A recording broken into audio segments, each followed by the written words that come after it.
बिस्मिल्लाहिर्रहमानिर्रहीम। अस्सलाम वालेकुम students, I am Mohammad Usman Ali, your mathematics teacher.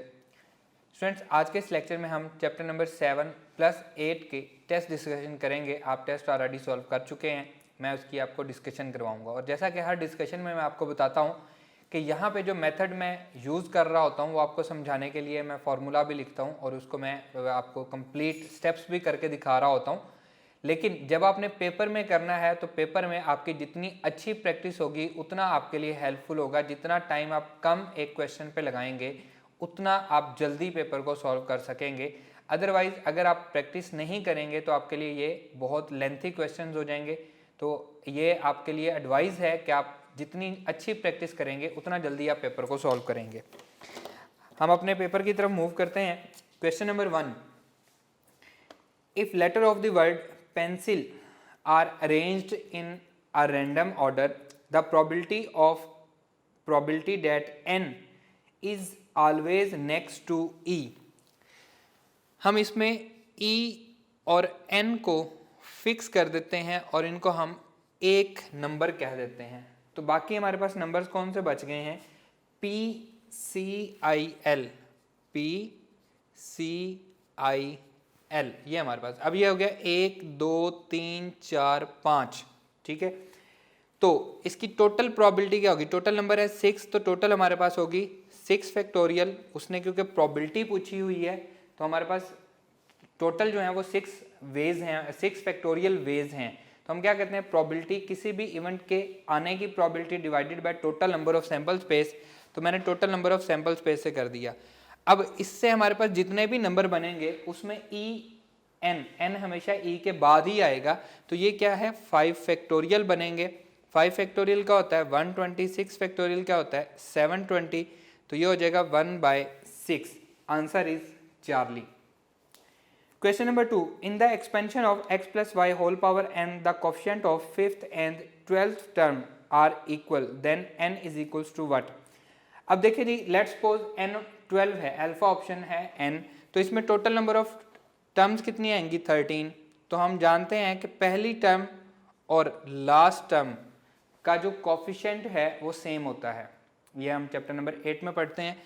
इसी तरह से दूसरी टर्म और लास्ट से सेकंड लास्ट जो है 12th टर्म, इसी तरह से third term and 11th term, उसने कौन कौन सी कहा है?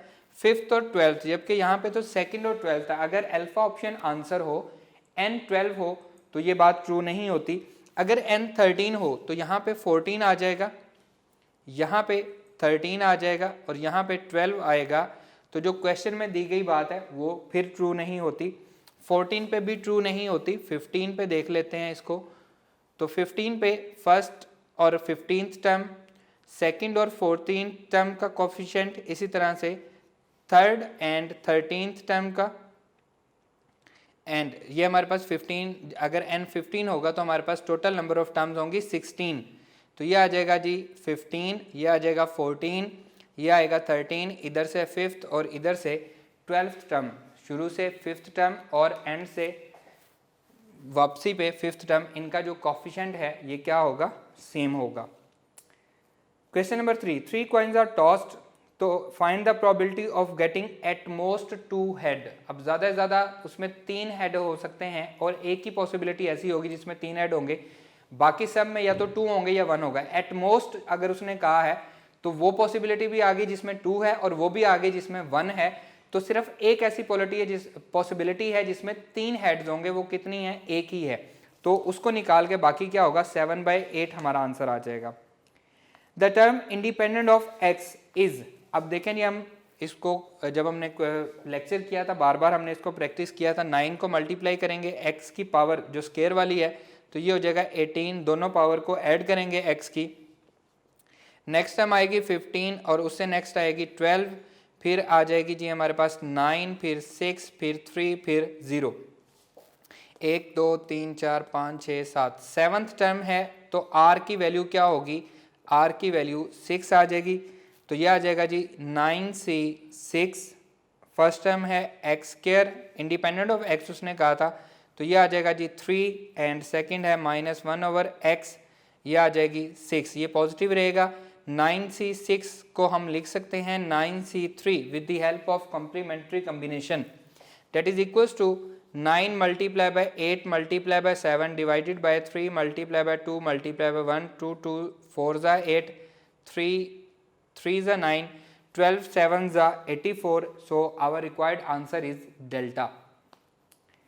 Question number 5, if x is so small that its square and higher powers can be neglected, then 4 plus x square root divided by 1 minus x whole का cube approximately, ये book का question है, ये मैंने आपको कहा था चैप्टर जब मैंने आपको पढ़ाया था 8.3 का क्वेश्चन नंबर 4 है. इनको आप डायरेक्टली याद कर लें, आपके लिए ज़्यादा इजी होगा, आपका टाइम सेव हो जाएगा. तो इसका आंसर है Charlie.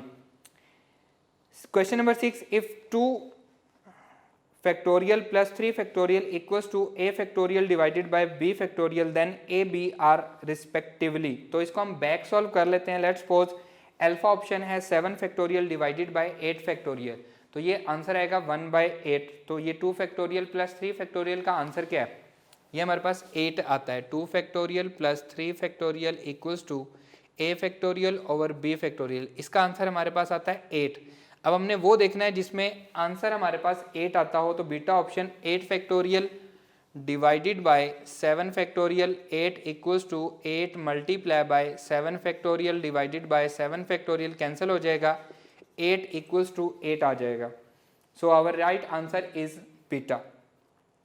If by joining the vertices of a polygon 35 triangles are formed, then it has. अब triangles के लिए हमारे पास क्या फार्मूला होता है, NC3.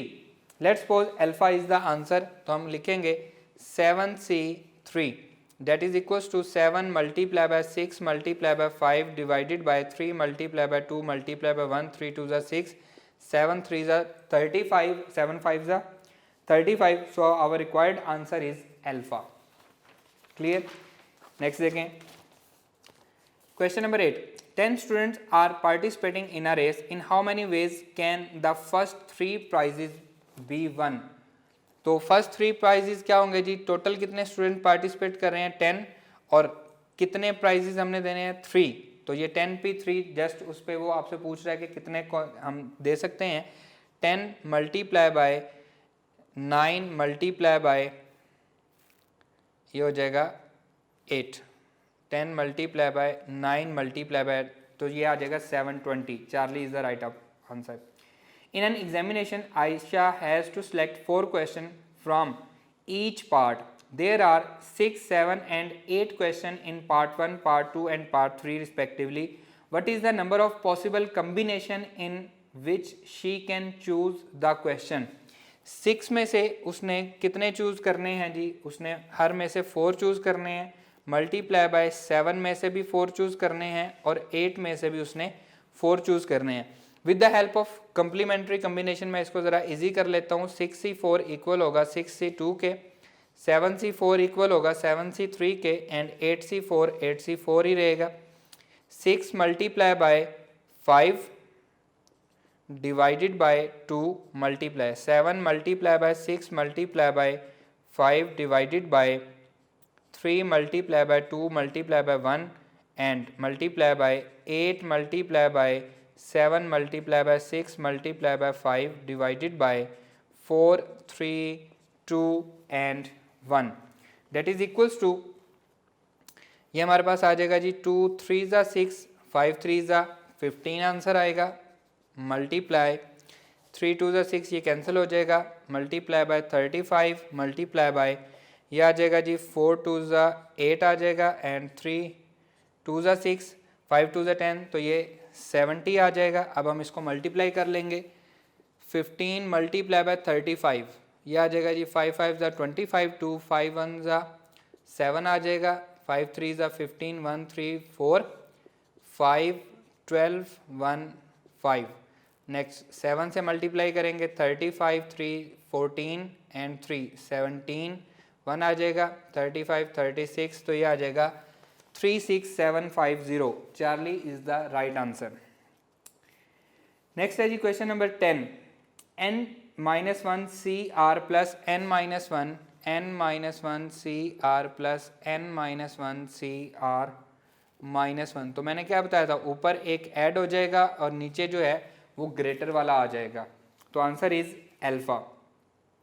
If n is any positive integer then 3 + 6 answer आएगा 9। नीचे दिए गए ऑप्शन में 2 पुट करें, पहले वाले में 2 पुट करेंगे तो 2 से 2 कैंसिल, 3 आंसर आएगा। फिर 2 पुट करेंगे तो 3 से 3 कैंसिल, 4 आंसर आएगा। चार्ली ऑप्शन में 2 पुट करेंगे, 3 2 ज़ा 6 इंटू 2 से 2 कैंसिल तो 9। Charlie is the right answer, Charlie पे हमारा आंसर 9 आ रहा है। Question number 12, everybody in a room shakes hand with every body else, the total number of handshakes is 66, the total number of persons in the room। तो इसका formula होता है hand shakes का NC2, दो बंदे मिल के हैंड मिलाते हैं तो NC2। ये फास्ट का बड़ा फेमस क्वेश्चन है। तो अब हमें क्या फाइंड करना है, n फाइंड करना है। हम इसको बैक सॉल्व कर लेते हैं। लेट्स सपोज जी 11 है तो 11C2 को हम सॉल्व करेंगे, 11 मल्टीप्लाई बाय 10 डिवाइडेड बाय 2, 2 5 तो 55। आंसर गलत, रॉन्ग आ रहा है। 12C2 को करेंगे 12 मल्टीप्लाई बाय 11 डिवाइडेड बाय 2, 2 6 तो आंसर क्या आ रहा है 66। So our required answer is beta, B 12 हमारे पास आ जाएंगे। 12 पर्सन हैं जो मिलके हाथ मिलाएंगे तो टोटल हैंडशेक्स कितने होंगे 66 होंगे। Question number 13, a music student needs to select 7 pieces of music from 6 classical pieces and 4 modern pieces. Find the number of different selection that she can make if there are to be more classical pieces than modern pieces. 6 classical हैं और total उसने 7 select करने हैं तो हम क्या कहेंगे जी 6C6 सारे के सारे क्लासिकल। अब एक रह गया है मल्टीप्लाई बाय मॉडर्न में से 4C1 कर ले plus 6C5 multiply by 4C2 कर ले या फिर 6C4 मल्टीप्लाई बाय 4C3। अब आगे हम नहीं जा सकते, उसने क्या है जी उसने क्लासिकल ज़्यादा करने हैं और मॉडर्न कम करने हैं। तो हमारे पास एक ऑप्शन है 6 क्लासिकल 1 मॉडर्न, दूसरी ऑप्शन है 5 क्लासिकल 2 मॉडर्न, तीसरी ऑप्शन है 4 क्लासिकल 3 मॉडर्न, चौथी ऑप्शन क्या हो सकती है 3 क्लासिकल 4 मॉडर्न, जो कि गिवन कंडीशन के हिसाब से गलत हो जाएगी। इसको हम सिंप्लीफाई कर लेंगे 6C6 हमारे पास आंसर देगा जी, इसका आंसर आएगा 1 मल्टीप्लाई बाय 4C1 4 आएगा plus 6C5 6 multiply bye 4C2 4 multiply by 3 divided by 2 तो ये भी 6 आएगा प्लस 6C4 तो ये 6C2 के इक्वल होगा। इसको हम with the help of 6C2 with the help of complementary combination 6 multiply by 5 2 3 ज़ा 5 तो ये 15 आ जाएगा मल्टीप्लाई बाय 4, 15 4 ज़ा 60, 4 plus 36 plus 60 equals to 100। So our required answer is delta. How many 6-digit numbers divisible by 5 can be made from the digit 0 1 2 3 4 5। अब साथ उसने क्या लिखा है कि आपने विद रेपिटेशन करना है या विदाउट रेपिटेशन करना है, नहीं लिखा। तो हम स्टैंडर्ड केस क्या है विद रेपिटेशन है, हमें 6 डिजिट नंबर बनाना है 1 2 3 4 5 6 और हो क्या डिविजिबल बाय 5 हो। अगर उसकी यूनिट प्लेस पे 0 होगा तब भी वो डिविजिबल बाय 5 होगा और अगर उसकी यूनिट प्लेस पे 5 होगा तब भी वो डिविजिबल 5 होगा। तो विद रेपिटेशन में हम बात करते होते हैं ऑप्शंस की। तो हमारे पास दो ऑप्शंस हैं, पहली प्लेस पे ये 6 नंबर हैं लेकिन हमारे पास 5 ऑप्शन है क्योंकि 0 नहीं आ सकता। इसी तरह नेक्स्ट ये भी हमारे पास 6 ऑप्शन है, ये भी 6 ऑप्शन है, ये भी 6 ऑप्शन है, क्योंकि उसने साथ नहीं लिखा कि आप विदाउट रेपिटेशन इसको सॉल्व करेंगे। तो इसका आंसर आएगा हमारे पास 12960। आप इसको कैलकुलेट कर सकते हैं। Our required answer is delta.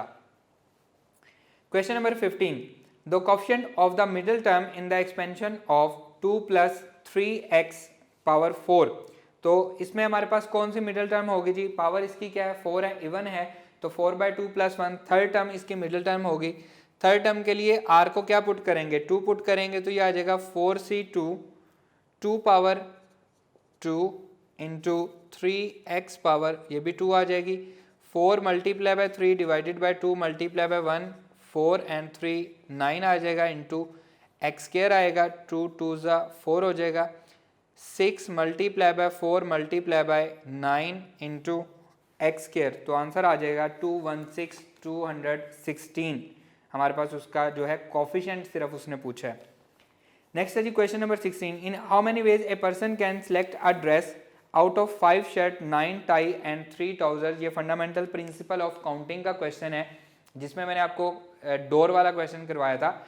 If a person in a room there are 3 ways to enter in a room and 2 ways to exit the room, तो हमने क्या किया था, उसको जस्ट मल्टीप्लाई किया था। यहाँ पर भी हम इनको मल्टीप्लाई करेंगे, 5 मल्टीप्लाई बाय 9 मल्टीप्लाई बाय 3, तो आंसर आएगा 135। जस्ट आपने मल्टीप्लाई करना है, फंडामेंटल प्रिंसिपल ऑफ काउंटिंग।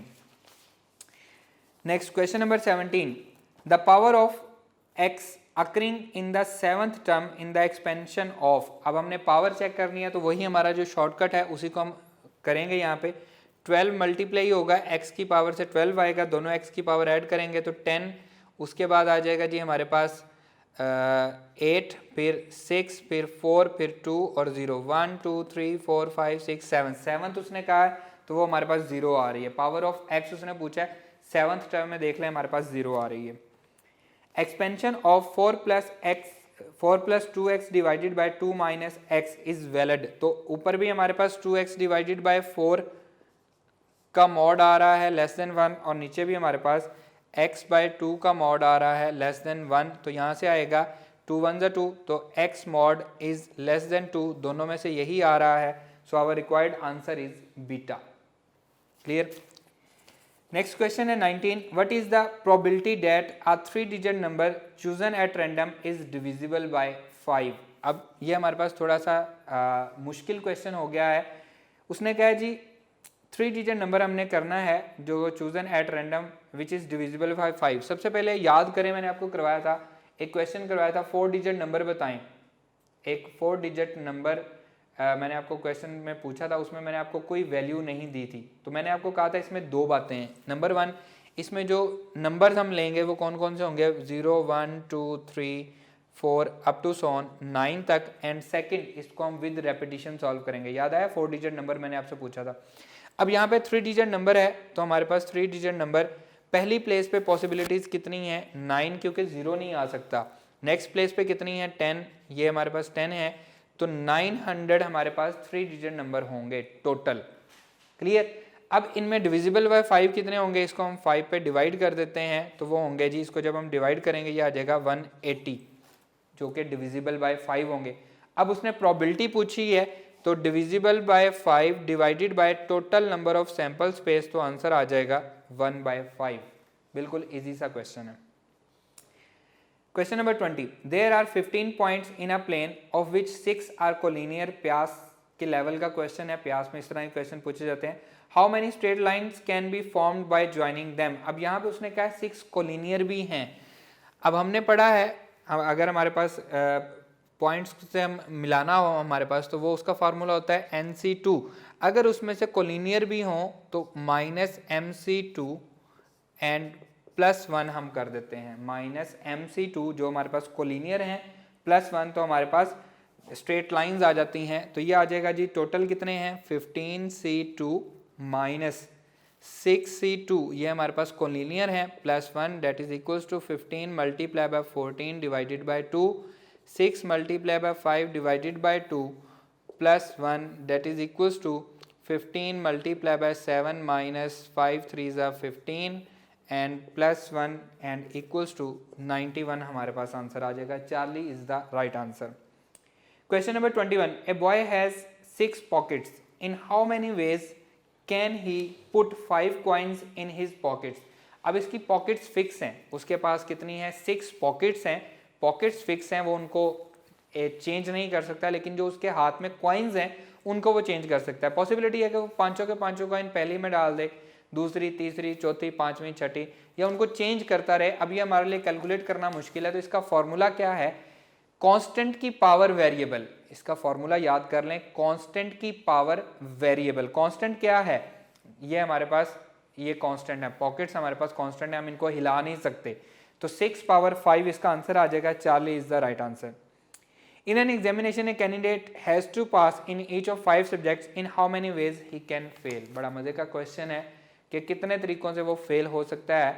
तो देखें, उसे 5 के 5 सब्जेक्ट में पास होना ज़रूरी है। अगर वो एक सब्जेक्ट में भी फेल हो गया तो वो फेल है, ऐसा ही है। अगर वो 2 सब्जेक्ट में फेल हो गया तब भी फेल है, अगर वो 3 सब्जेक्ट में फेल हो गया तब भी फेल है, 4 में फेल हो गया तब भी फेल है, 5 में फेल हो गया तो तब भी फेल ही है। तो याद करें, हमने पढ़ा था चैप्टर नंबर 8 में NC0 plus NC1 plus NC2 plus NC3 plus up to सोन NCn, sum of binomial coefficient equal होता है 2 पावर n के। अब इसमें और इसमें फ़र्क क्या है, सिर्फ पहले वाला नहीं दिया गया। NC0 का आंसर क्या होगा, 1 होगा, तो इसको हम लिख सकते हैं that is equals to 2 power n minus 1, तो 2 पावर 5 32 होगा, माइनस 1 आंसर आ जाएगा 31। So alpha is the right answer. A person draws a card from a pack, replace it and shuffles the pack. अब देखें उसने क्या कहा है, इंडिपेंडेंट इवेंट्स है, उसने रिप्लेसमेंट कह दी है उसने। He continues doing it until he draws a spade, what is the chance that he will have to make exactly 3 trials. मतलब वो एग्जैक्ट 3 ट्रायल्स करे कि वो विन कर जाए, तो 2 में वो नाकाम रहा, तीसरी में वो कामयाब हो गया। स्पेड आने की प्रोबेबिलिटी क्या है, 13/52। तो ना आने की प्रोबेबिलिटी क्या है, पहली दफ़ा उसने किया स्पेड नहीं आया, उसने फिर कोशिश की लेकिन स्पेड नहीं आया, लेकिन एग्जैक्टली 3rd ट्रायल पे उसके पास स्पेड आ गया। पहली 2 ट्रायल्स में नहीं आया तो 3rd ट्रायल पे आ गया, तो ये हमारे पास पॉसिबिलिटी आ गई। ये आ जाएगा जी 3/4 multiply by 3/4 multiply by 1/4, 3 3 9, 4 multiply by 4 multiply 4 64। So answer is beta 9/64। Question number 24. The probabilities that Mr. A and Mr. B will be alive in next 5 years is 0.8 and 0.75. A की probability है 0.8 जिंदा रहने की and B की probability है 0.75 जिंदा रहने की। Find the probability that none of them will alive in next 5 years. तो अगर 0.8 जिंदा रहने की है तो उनके मरने की probability क्या है, 0.2, 1 में से हम उसको माइनस कर देंगे and 0.25. clear, 25 2s are 50, 0.05 delta is the right answer। ये उनके मरने की प्रोबेबिलिटी हो जाएगी। नेक्स्ट है जी हमारे पास question number 25, the 7th term from the end in the expansion of. तो हम क्या करेंगे, इसको उल्टा देंगे, -2/x² plus x³ bye 2 whole power 12, और स्टार्ट से 7th टर्म फाइंड करेंगे तो R6 हो जाएगा। 12c 6 -2/x² whole power 6 and x³ divided by 2 whole power 6। तो ये हो जाएगी 6 2 12 एंड 6 3 18, x पावर 6 इसके साथ आएगा, सबके साथ है। आंसर पॉजिटिव आएगा, तो 3 आंसर हमारे पास पॉजिटिव हैं।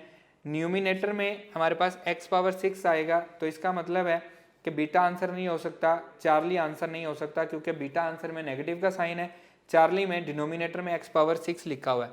अब हम इसको कैलकुलेट कर लेते हैं। 12 multiply by 11 multiply bye 10 multiply by 9 multiply by 8 multiply by 7, 6 तक चले गए। 6 multiply by 5 multiply by 3 multiply by 2 multiply by 1, साथ आएगा x पावर 6। तो ये आ जाएगा जी हमारे पास 5 2 10 कैंसिल हो गया, उसके बाद 3 3 9, 6 2 12, डिनोमिनेटर में सारे खत्म हो गए। 2 multiply by 11 multiply by 3 multiply by 8 multiply by 7, तो 924 हमारा आंसर आ जाएगा। Clear, alpha is the right answer. If coefficients of x² and x³ are same in expansion of 3 plus px whole power 9, then value of p is. इसको solve करते हैं। 3 plus px whole power p, the coefficient of x² and x³ are same. तो हमारे पास सबसे पहले पता होना चाहिए कि x² क्या, ये पावर 9 है, x² क्या होगा और x³ क्या होगा। अब इसमें देखें जी हमारे पास जब हम इसको फाइंड आउट करेंगे तो ये आ जाएगा जी 9c, ये 7 और 3 पावर 2 एंड ये हमारे पास 2 होना चाहिए, तो ये आ जाएगा 3 power 7 and p of x power 2 and दूसरा आएगा 3, तो 9c3 ये उसने कहा है इक्वल है 9c3 3 power 6 and p of x का क्यूब। अब यहाँ पे एक्स स्क्वायर और एक्स क्यूब मैंने फाइंड किए हैं। यह आ जाएगा जी 9 multiply by 8 divided by 2 and 3 power 7 p का स्क्वायर, क्योंकि एक्स स्क्वायर का कोफिशिएंट और एक्स क्यूब का कोफिशिएंट उसने कहा सेम है तो हम उसको नहीं लिखेंगे। और यह आ जाएगा 9 multiply by 8 multiply by 7 divided by 3 multiply by 2 multiply by 1 3 power 6 and p का क्यूब। तो ये 3 पावर 6 इधर आके डिवाइड होगी, 9 मल्टीप्लाई बाय 8 9 मल्टीप्लाई बाय 8 से कैंसिल, ये 2 इस 2 से कैंसिल, 3 पावर 7 ये 3 पावर 6 इधर आके डिवाइड हो जाएगा। और यहाँ से क्या बच रहा है 7 उधर मल्टीप्लाई हो रहा है तो इधर क्या होगा डिवाइड हो जाएगा, 3 उधर जाके क्या हो जाएगा multiply, p cube divided by p square. तो ये ऊपर जाएगा तो 3 बचेगा, 3 3 ज़ा 9 divided by 7 equals to p बचेगा। So our required answer is beta. For all positive integral values of n 2 power 3n minus 7n minus 1 is divisible by. For all positive integral values तो हम इसमें 1 ले लेते हैं, यह आ जाएगा जी 2 power 3 minus 7 into 1 minus 1, 2 power 3 कितना है जी 8 माइनस 7 माइनस 1, तो ये 0 आ गया, हमारे किसी काम का नहीं हुआ। 2 पुट करते हैं तो ये आ जाएगा जी 2 power 6 minus 14 minus 1 that is equals to 2 power 6 कितना होता है जी 64 minus 15 that is equals to 49, तो ये 49 पे डिविजिबल होगा, क्योंकि जब हमने 1 पुट किया तो आंसर 0 आ गया। अब हम इसको किसी पे डिविजिबल नहीं कह सकते। When 1 minus 2x whole power 1 by 3 is expanded, sum of first three coefficient, तो हम इसको expand करते हैं 1 minus 2x whole power 1 by 3, तो फर्स्ट टर्म क्या आएगी 1, फिर माइनस 2 by 3x, फिर plus 1 by 3 into 1 by 3 minus 1 divided by 2 factorial minus 2x का स्क्वायर। ये हमारे पास पहली 3 टर्म्स आ गई, इनके कोफिशिएंट का सम हमने लेना है 1 minus 2 by 3 plus 1 by 3 into 3 LCM आएगा 1 माइनस 3, तो minus 2 by 3 divided by 2 and यहाँ पे आ जाएगा 4, क्योंकि हमने जस्ट क्या लेने हैं सम ऑफ फर्स्ट 3 कोफिशिएंट लेने हैं। That is equals to 1 minus 2 by 3, ये माइनस बाहर आ जाएगा, माइनस 2 बाई 3 3 ज़ा 9 multiply by 2 multiply bye 4, 1 minus 2 by 3 minus 2 से 2 कैंसिल हो गया, 4 बाय 9, तो एलसीएम क्या आएगा 9 एलसीएम आएगा, 9 माइनस 3 2 ज़ा 6 माइनस 4, तो ये आ जाएगा जी minus 1 over 9। Answer is alpha. Clear. 4 power n is greater than 3 power n plus 2 power n plus 1 is true only for n is less than equals to 3। तो अब चार्ली ऑप्शन में n is greater than equals to 3 है, तो पहले 3 पे इसको check करते हैं। 4 पावर 3 हमारे पास हो जाएगा जी 64 is greater than 327 plus 2 plus 3 8, तो ये तो ट्रू है। अब इसे छोटी वैल्यू पे चेक करते हैं, 2 पे चेक करते हैं। 4 power 2 greater than 3 power 2 plus 2 power 3, तो ये आ जाएगा 16 इज ग्रेटर देन 9 प्लस 8, तो ये क्या हो गया गलत हो गया। इसका मतलब है 3 से छोटी वैल्यू नहीं है बल्कि 3 से बड़ी वैल्यूज़ हैं। So our answer is Charlie. Next है जी 1 plus 1 by 4 plus 1 multiply by 3 divided by 4 multiply by 8 plus 1 multiply by 3 multiply by 5 divided by 4 multiply by 8 multiply by 12। आपको जब मैंने लेक्चर करवाया था उसमें मैंने इसको x और n की वैल्यू फाइंड करके बताई थी। इसमें जस्ट वो आपसे सम पूछ रहा है और मैंने आपको कहा था कि चैप्टर के आखिरी वाले सवाल हैं ये, अगर आप इनका सम ज़ुबानी याद कर सकते हैं तो वेल एंड गुड है, इस तरह के क्वेश्चन आ सकते हैं। अदरवाइज़ आपको इसको सॉल्व करना पड़ेगा, x और n की वैल्यू आपको फाइंड करनी पड़ेगी।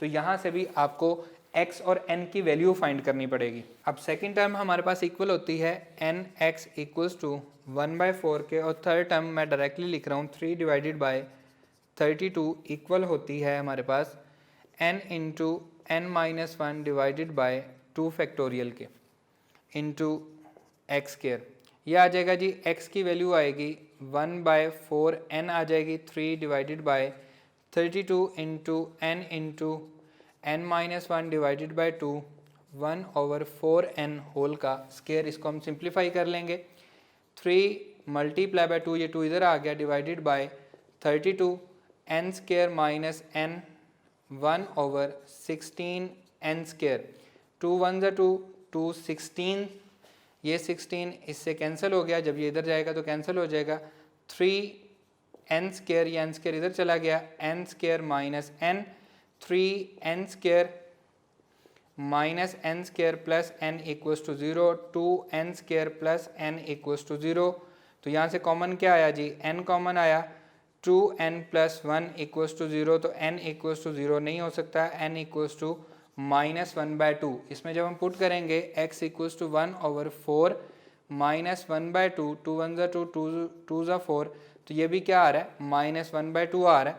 तो 1 plus x whole power n equals to 1 minus 1/2 whole power -1/2, ये 2 एलसीएम आएगा, 2 माइनस 1 होल पावर -1/2, तो ये आ जाएगा 1/2 होल पावर -1/2। इसको जब हम उल्टा देंगे तो 2 पावर 1/2 पॉजिटिव हो जाएगी, या फिर हम इसको क्या कह सकते हैं, 2 का square root. So our answer is Charlie. या तो आप इसको डायरेक्टली याद कर लें या आपको ये सॉल्व करना पड़ेगा। क्लियर स्टूडेंट्स, आज का हमारा ये पेपर यहीं पे ख़त्म होता है। इंशाल्लाह नेक्स्ट डिस्कशन में आपसे मुलाकात होगी। अल्लाह हाफिज़।